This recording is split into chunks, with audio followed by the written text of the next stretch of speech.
morning, everyone. Hope everyone's having a good Sunday. It's definitely a little colder than I expected when I woke up this morning, but I'm glad to be in the Lord's house. Um, this morning it might be a little different. I might say stuff a little more plainly since we are in an adult class. But if you bear with me, I've been studying this lesson out. Dad called me, and I've been studying these chapters of the book we're going to read in today. And I just hope the Lord will help us, that you'll get something out of it. I know it helped me, and I hope we can get something out of this lesson today. So before we get started, I was reading a story about the mayor of LaGuardia. The story is told by a man of Mayor LaGuardia, which was a mayor of New York City during the worst days of the Great Depression and all of World War II. He was adored by all New Yorkers and was called the Little Flower, because he was only 5'4" and always wore a carnation on his lapel. He was a very colorful character who used to ride in New York City on fire trucks and raids and speakeasies with the police departments and take entire orphanages to a baseball game. Whenever New York's newspapers were on strike, he would go on the radio and read the Sunday funnies to the kids. On a bitter, cold night in January of 1935, the mayor turned up at a night court that served the poorest of the city. The mayor dismissed the judge for the evening and took over the bench himself. Within a few minutes, a tattered old woman brought before him charged with stealing a loaf of bread. She told LaGuardia that her daughter's husband had deserted her, her daughter was sick, and her 2 grandchildren were starving. But the shopkeeper from whom the bread was stolen for refused to drop the charges. "It is a real bad neighborhood, Your Honor," he told the mayor. "She's got to be punished to teach the people around here that you have to follow the rules." He turned to the woman and said, "I've got to punish you. The law makes no exceptions. It's $10 or 10 days in jail." But even as he pronounced the sentence, the mayor, already reaching into his pocket, reached up and placed a $10 bill on the pulpit. Then he turned around and fined everyone in the courtroom 50 cents, even the person that was standing there complaining about the 10-cent loaf of bread.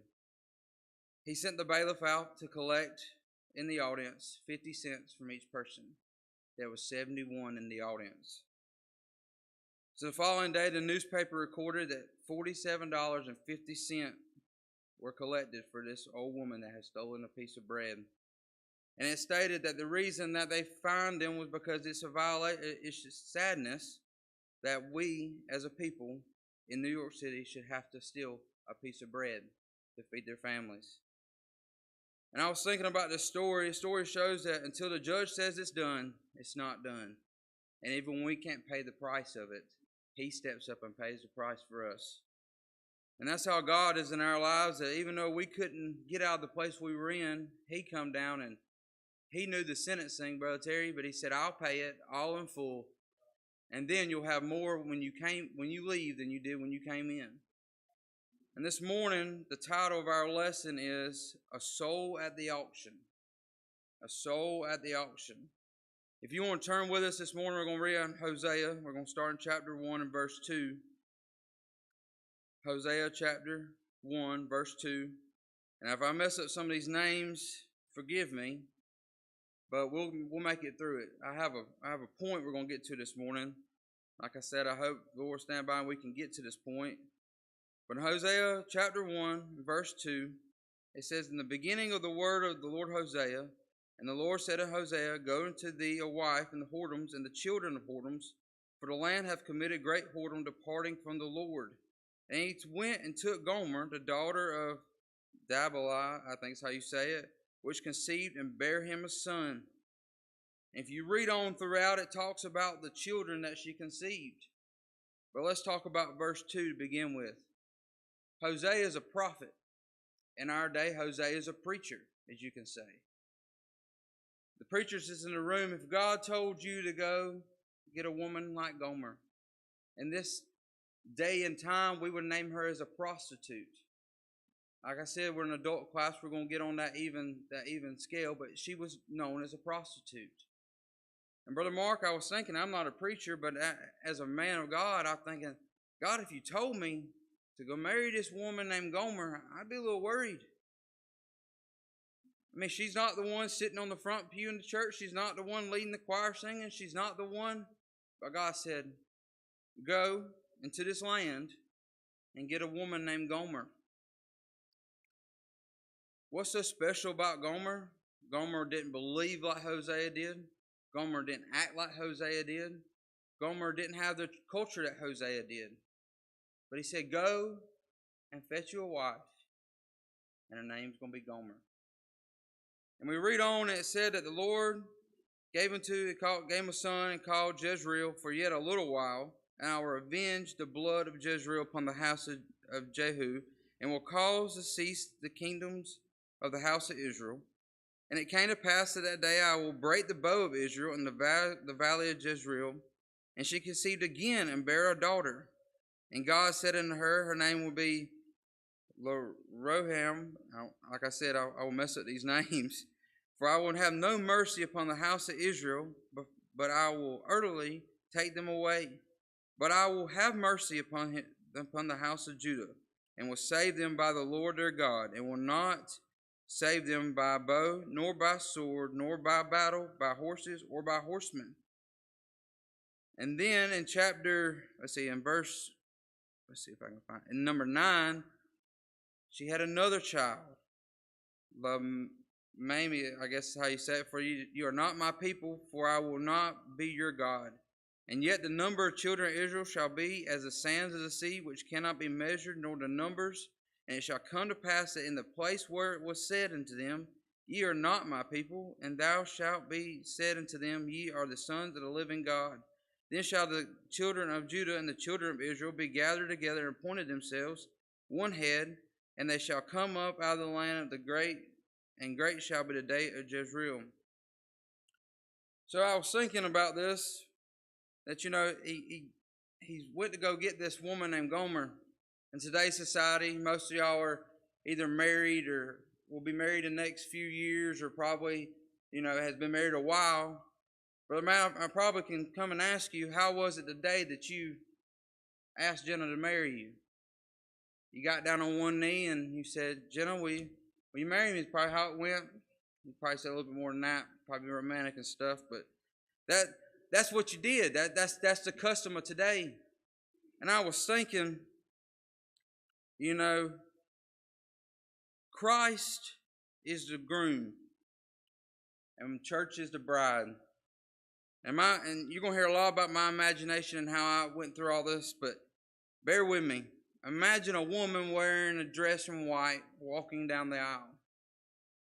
As she's making this bold statement when she's walking down the aisle, she says that she's telling approximately 3.7 billion other men, that's my one man, the only man that I'll be with the rest of my life.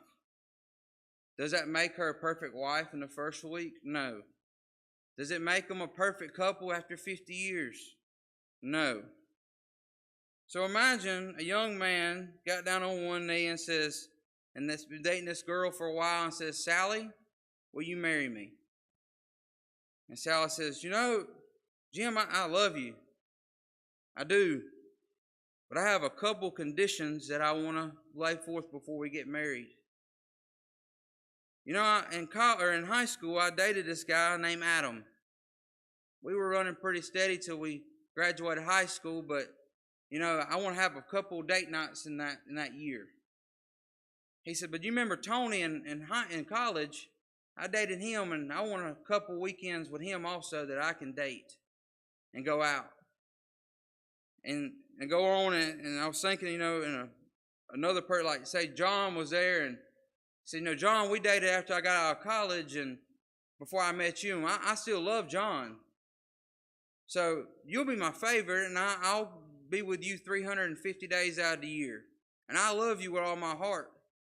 How many men in this room would say, yeah, I'm going to marry her. That's the one I'm going to be with? How many women would like that on the flip side of that? No one that I know of. So why is it that when we proceed in marriage with Christ, that it comes to us and wants to join us in marriage, that we go into it with expectations that we can stay in our sin. That we can only serve Him 350 days out of the year. If I want to spend that time that I was in high school and I would want to piddle in that sin, and then when I went to college, I want to stay in that just for a season of that year. Why is that? I put in here, it says to join together. It's not to be intended to be when God comes to ask you to marry. God wants you to break up with your past and proceed with Him in the future things. Repentance is when we break away from the things that drove the nails in His hands. And I'm not going to embrace it. I'm not going to tolerate it. I'm not even going to flirt with the things in the past. I'm going to go completely with Him loyally for the rest of my life. As we saw here, Hosea went to go ask Gomer to marry him. Gomer, on the other hand, did not stop her sin just because she married Hosea. In verse 4 through 10, it gives the descriptions of the children of Gomer, and some of the commentaries believe that these children were not even of Gomer's or of Hosea's kin. Maybe they were conceived out of wedlock through adultery and things of that nature. That's how it was. She was that kind of woman. And so it leads us to chapter 2 of Hosea.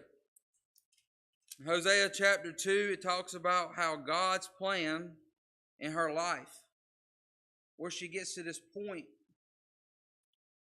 In chapter 2 and verse 7, it says, "And I will not have mercy upon her children, for they be the children of whoredoms. For their mothers have played the harlot, she that conceived them have done shamefully. For she said, I will go after my lovers that give me my bread and my water, my wool and my flax, my oil and my drink. Therefore, behold, I will hedge up the way with thorns, and make a wall that she may not find her paths. And she shall follow her lovers, but shall not overtake them, and shall seek them, but shall not find them. Then shall she say, I will go and return to my first husband, for then it was better for me than now." This is the first therefore in chapter 2. There's 3 therefores in chapter 2, and we'll discuss that a little bit. But this is the first point, and I was thinking, it's like he built a hedge around Gomer. Built a hedge that when she was going back that lifestyle, Brother Matt, that I'm going to stop her. I'm going to try to tell her you need to turn around and go back to your first husband. How many times in our lives that God has put the thorn in our life, that hedge that says, you're turning away, you're not as straight as you were. I know we went into this marriage as church in Christ, but you've ventured off a little bit, and I'm going to put this thorn, this hedge in your way. There's not many people in this room, in the church today, in the sanctuary, that will say, I'm going to go out and I'm going to run in a bunch of briars, and I'm just going to have fun in that briar patch. There's not, unless you're running, rabbits with dogs. Most people in their right mind is not going to run through a thorn patch. Sometimes in our lives, we give credit to the devil that he's the one that puts that wall in our way. But sometimes God puts thorns, a hedge of thorns in our path to stop us, to slow us down. But why? Why was it? Why did he do this to Gomer? Gomer was not a woman of God. Gomer was not the chosen tribe. Gomer was not that person. But he had a plan. He had a purpose. How many times in our lives that we have run towards that hedge of thorns? We're not batting 100 or 1,000 over here. We're not making 100%. But we've messed up along the way. That's where grace and mercy kicks in, and we come back and we repent. But the thing is that we come back with thorns. Most time you come back with scrapes, with scars, stuff that won't ever hide, won't ever go away. We were playing one time, and we were bird hunting or rabbit hunting. And we got in these briars one time, and you always wear thick clothing, so the briars doesn't cut your legs up and snatch your clothing. I remember after that time we got done, I was all cut up on my arms and looked like we got in a fight with a cat, it looks like. But we had that. We had scars for a little while.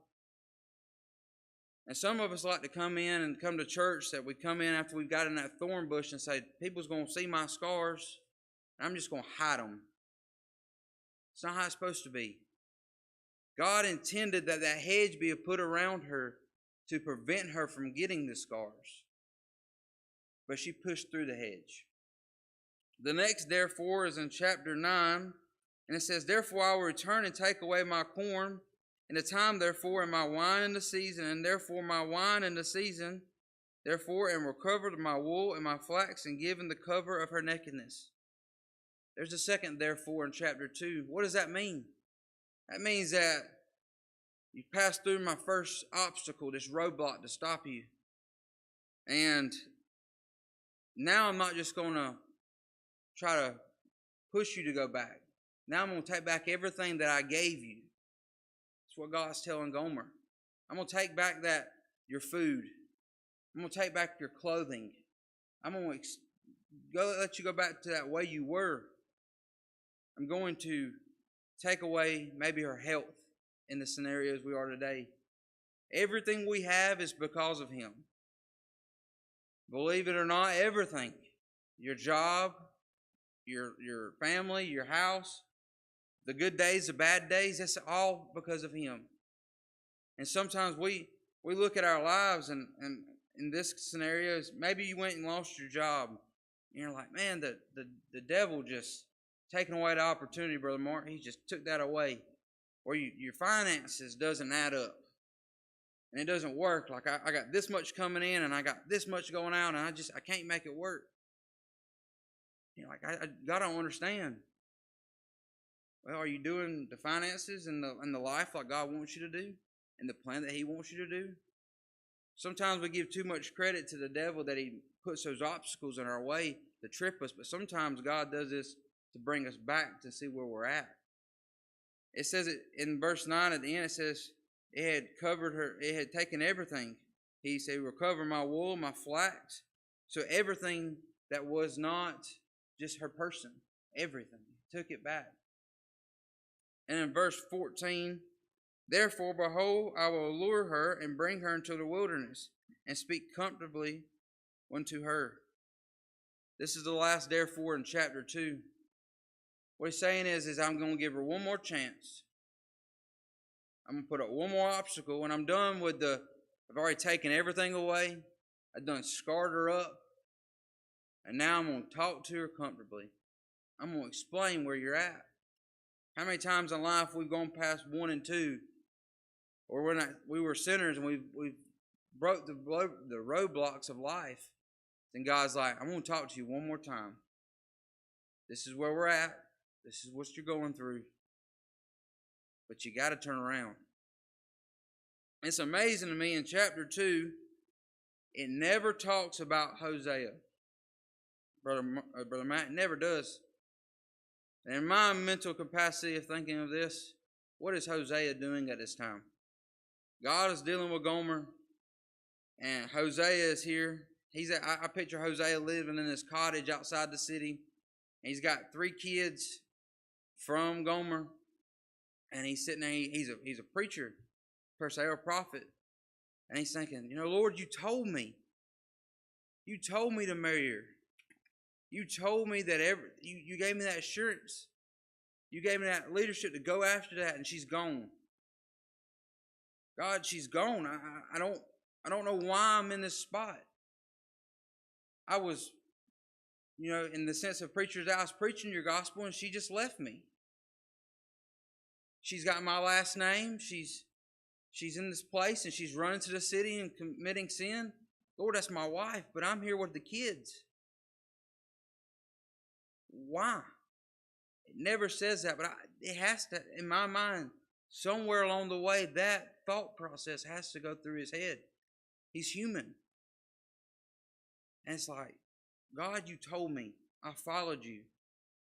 In this sense, we would think that,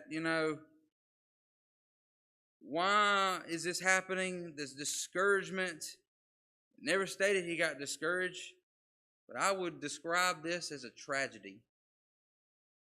Wouldn't you, Brother Matt? That if your wife left you and committed sin, that's a tragedy.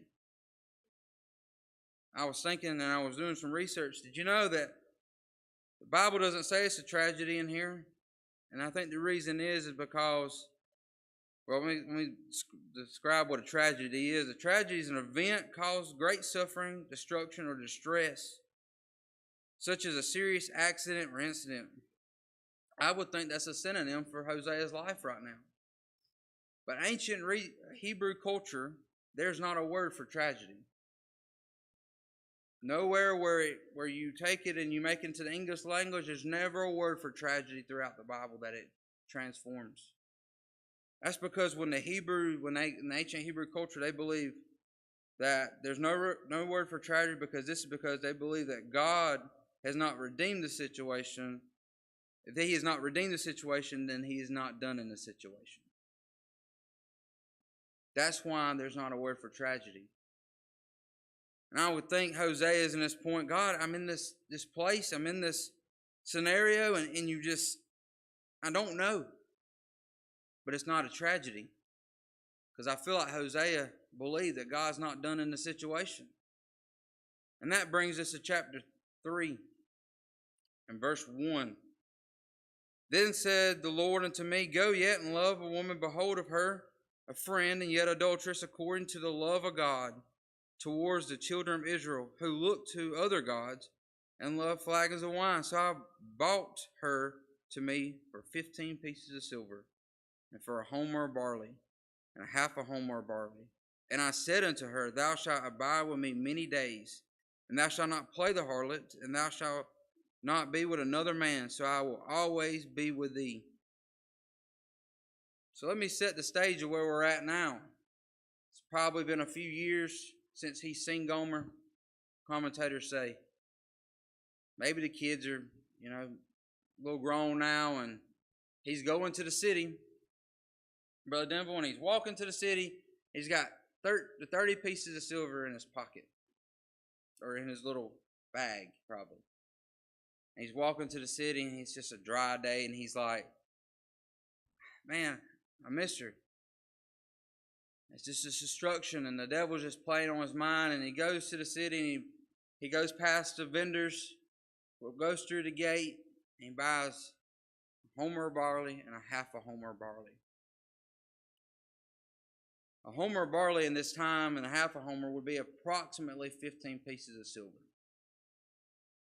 So that leaves Hosea with 15 more in his pocket. And I can just imagine he's got his meal that he's going to prepare for his family. He said, I'm just going out. It's everyday life, Brother Bryce. I'm going through this battle, this test. And he walks by, and he's just, he's walking, and then all of a sudden he looks up, and at the end of the market, there's an auction going on. And no, it doesn't portray it like this, but this is how my mind worked. And he looks across there, and on a pedestal there's a woman standing. Probably been stripped of her clothing in this scenario because she's been in the trafficking.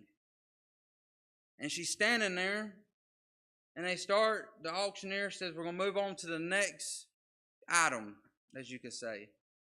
And Hosea looks, and it's like, that looks like Gomer. She's on auction to pay off her debt. He said, that looks like, and then it progresses to the auction. And it starts out, maybe it's the man on the front row is, I'll give you 1 piece of silver.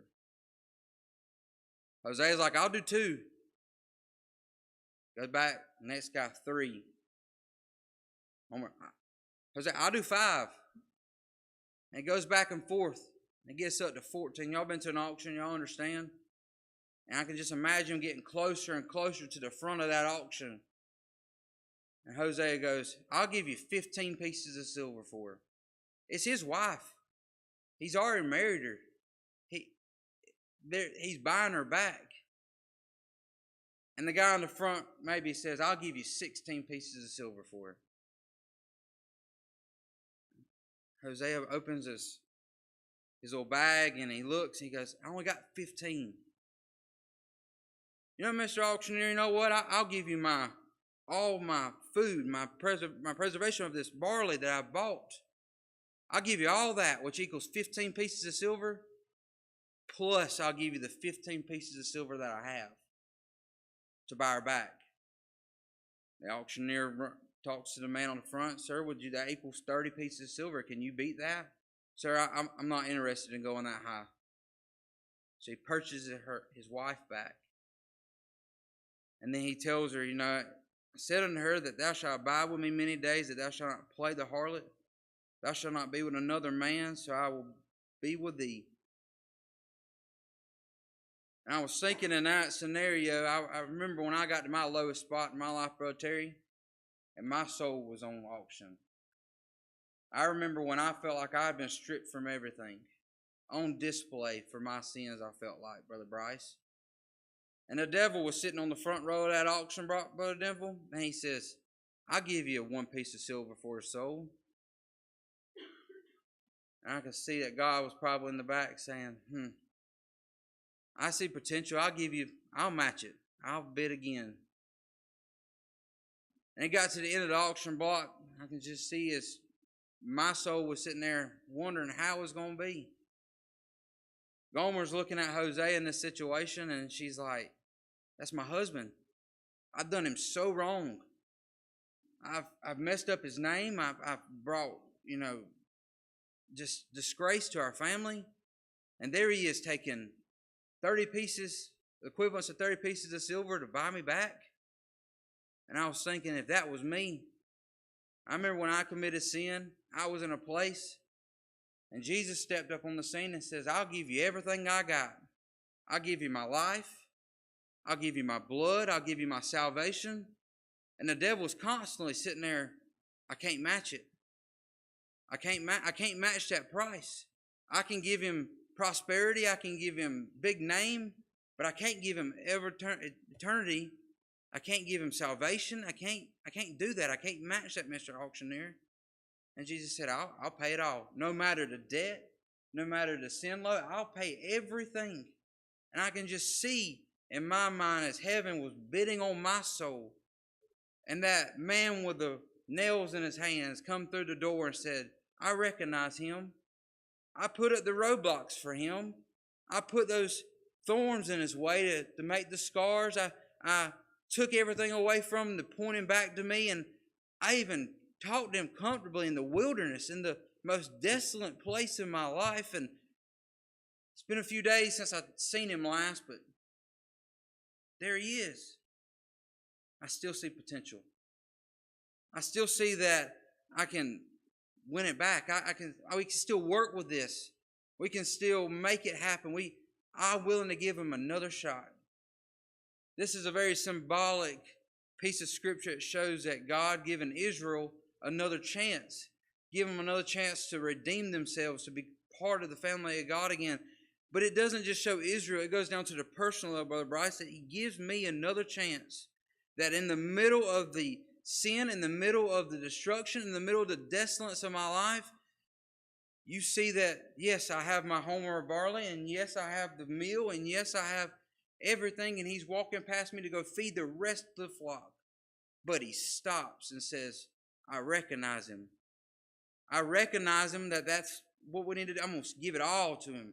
Just like I gave it all to the children, I'm going to give it all to her. I'm going to buy her back. And it was ironic to me in this that he was 15. He had 30 pieces of the homer of barley. It was total up 30 pieces of silver. I know it says 15, but if you do the math and do some research. And what other story in the Bible brings up 30 pieces of silver? And I was thinking Matthew 26, 14 through 16. It says, Then one of the 12, called Judas Iscariot, went unto the chief priests and said to them, What will ye give me? And I will deliver him unto you. And they conveyed with him 30 pieces of silver. Is your salvation this morning worth 30 pieces of silver to sell out to Judas?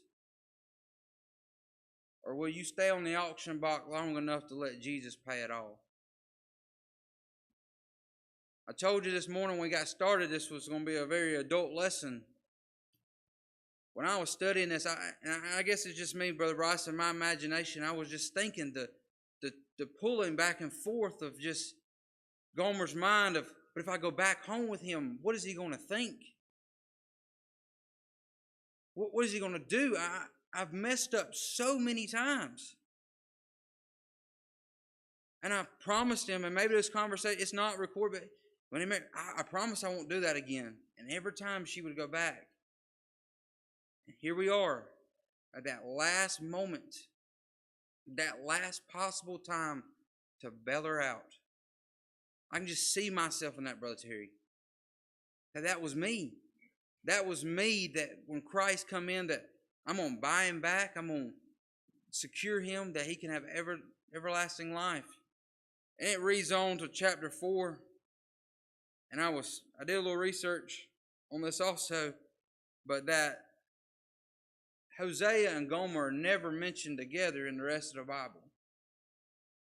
Never. It's never mentioned in the entire book of the Old Testament and New Testament about Gomer.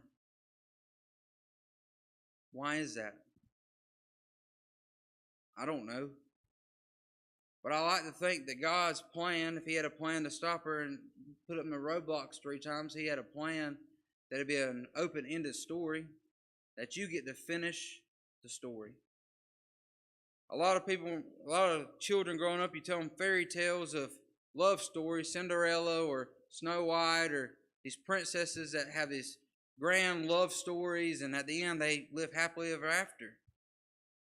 I think reading this, you're hoping that, man, I hope they make it. I hope they live happily ever after, but it's not mentioned. And I think the reason behind that is if we can mirror our life with Gomer and show that Hosea, in the sense, is Jesus, it's your choice to figure out how the end of the story reads. It's your choice to figure if you're going to leave him again or if you're going to stay with him forever. I'm sure the conversation started out that in verse 3, it probably had it that she said, I'm not going to be with another man. I'm not going to be with anyone else. Probably had that conversation hundreds of times, but he said, this is it. Got to make a choice. Are you going to be with me or not? And I felt studying this, that's how it was in an open-ended question, is that, am I going to serve Jesus with everything I got? Or am I going to sit on that ledge of having in and out, that pulling? Is my life constantly going to be on an auction block? Is it constantly going to go back and forth and back and forth? In our churches today, especially our generations, we have more churchianity than Christianity. We have more involvement in churches than we've ever had before because they see it as they're just dating the church, going back to that scenario. They're just dating it. They're not in love with it. They're not in marriage with that. They're not in marriage with the man of Christ. So how does your story end this morning? Do you sell your relationship with Christ for 30 pieces of silver? Or do you let him buy us back in the scenarios of how we go? I'm not saying we'll never mess up. I'm not saying that we won't fall. I'm not saying that we won't have hard times, Brother Bryce. I'm not saying that you won't be a man of Hosea and that it just, God told you to do something and it's like, I don't know why it's not working out. I don't understand, Lord. You showed me. He made me show them in a fight and like open doors, and God, that's you. But then destruction happens, tragedy happens. But like I said before, don't let tragedy define your situations in life. As the Hebrews said, they don't believe in it because if God has not reconciled the situation, he's not done in the situation.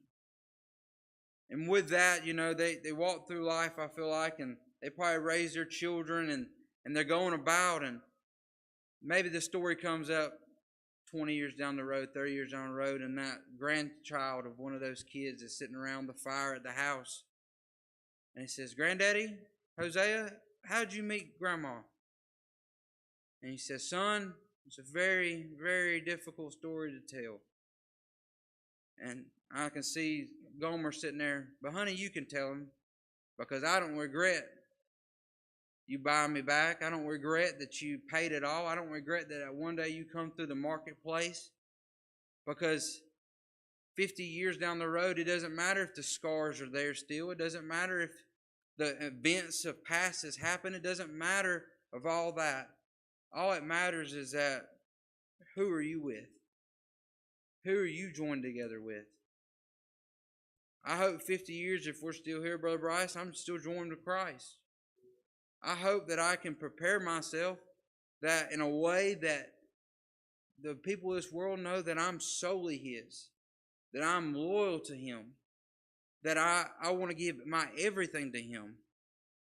But if I end up on the auction block of life, Lord, rescue me. Don't give up on me. I know you're going out and you got other things to deal with, but don't just look afar and say, it's just another one over there that's being auctioned off. But Lord, come by. Bid on me one more time. I know I've messed up, but Lord, forgive me. I like to think this morning that we can all find ourselves in Gomer. I know that we don't like to because people put labels on things. But we all can see ourselves in that lifestyle. We've all sinned and fell short of the glory of God. We've all got to that place. But you have to remember that Hosea picked her up in her deepest part. And it never said in there that Hosea ever regretted it. Hosea never argued with her about it, never held it against her. He just embraced her and says, come home. Come back. It doesn't matter how much I had to pay. That's how I feel like it is with Christ. It doesn't matter how much His life was worth to some people. To me, it was everything. At that moment that I needed to be saved, it was everything. So do we stay loyal to Him every day? Or do we end up in shackles of sin? As a slave? Gomer had a good life with Hosea before she went back to sin. She had a roof over her head, food on the table, children around the table. She had everything. She probably even had, in our day, we would think, the white picket fence, the dog, the big house, the swing on the front porch. He's Hosea. He's a prophet. They don't have trouble in their family. They don't have any trouble like that. But don't worry about what people think in the scenarios. Because even though people may think you have it together, sometimes we don't.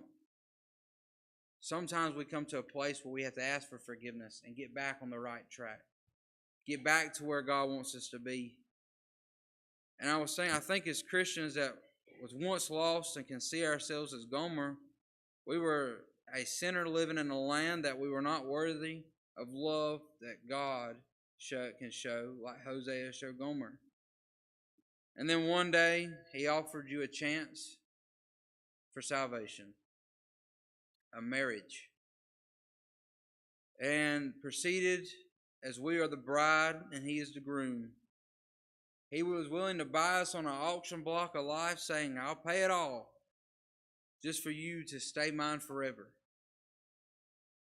Don't let our experience sell short and let us slip in these times and the end times and end up like Gomer did on the auction block. Hold fast, hold true, and love Him with all your heart.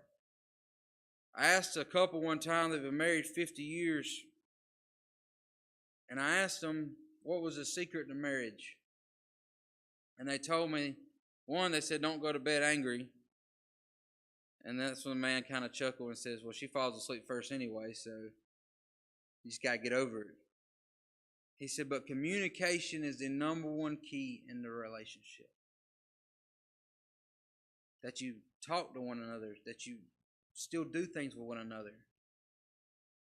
I wonder if Gomer would have had that relationship where she talked to Hosea and had that communion, if it would have been different. How many times this week have you talked to Christ in that scenario, had communion with Him, in a sense spent enough time that it just wasn't a text message of life, but you had a real conversation about where you were at? I know that couples sometimes get in arguments and sometimes they fight. And sometimes you disagree, but you got to come back on common ground. You have to come to that place where you can commune together again and work things out. I'm glad that Christ in our relationship, that sometimes we don't understand the situations like Hosea did. He can always reconcile the situation because he's always in charge.